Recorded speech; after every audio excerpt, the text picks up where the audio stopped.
In recent years, BMWs have gone a little soft.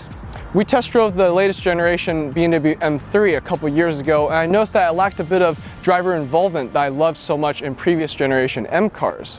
And that's no surprise. BMW has been doing this with all their cars, trying to cater to a more mass market, providing a more luxurious and refined experience. But this is the brand new X3 M40i, and I think it might have that BMW magic that I've been looking for. I was really worried that I'd be disappointed by the handling, but thankfully I'm not. The steering is a little vague for my taste. There's a bit of dead spot on center, but the weight of the steering is pretty good, even if there's not a lot of precision to it. The rest of the handling is fantastic. Let's start with the engine. 3-liter inline-6, turbocharged with 355 horsepower and 369 pound-feet of torque. It does 0-60 in 4.6 seconds, which is absolutely insane for a crossover that weighs 4,200 pounds. The transmission, 8-speed, really fast shifting, almost as fast as a dual clutch, but you get that smoothness of a torque converter automatic.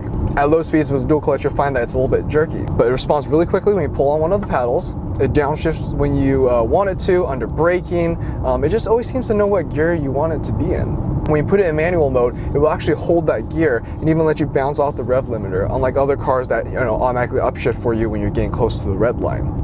The brakes stop the car really confidently, got great brake feel to it, and it's not overly touchy like some cars, and it stops the car really well, especially for a car of this weight. Through the corners, the car feels very composed, very little body roll to it. It does feel really high up, like it has a really high center of gravity, but again, we're sitting really high up because we are in a crossover after all. But it manages its weight well, it manages its center of gravity really well, and it still has a 50-50 weight distribution like a BMW should.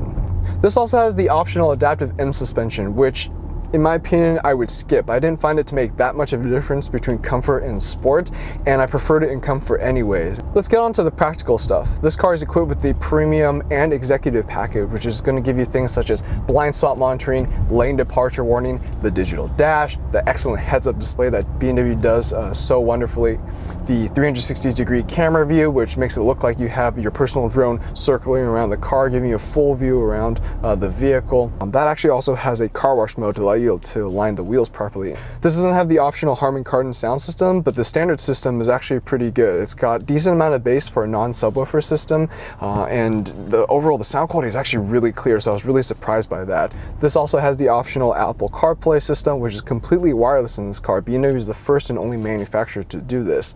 Android Auto is not available, and you can only connect your iPhone to the car wirelessly. It doesn't work with USB for the CarPlay function. The rest of the features on this car though, standard. You got the panoramic sunroof, the 40-20-40 split seats in the rear, and the powered trunk, into which you'll find a 62.7 cubic feet worth of storage space. The exterior is absolutely wonderful. On the M40i, we have standard adaptive LED headlights that will swivel and also have LED for the low and high beam, LED fog lights as well as LED tail lights. Love the smoke trim around the grille and the mirror caps. Beautiful 20-inch wheels with blue brake calipers behind them. So what do you get with the X3 M40i? You get a comfortable, practical crossover with a great list of features. But more importantly, it goes, drives, and stops like a BMW should. So well done, Bavarian Motor Works.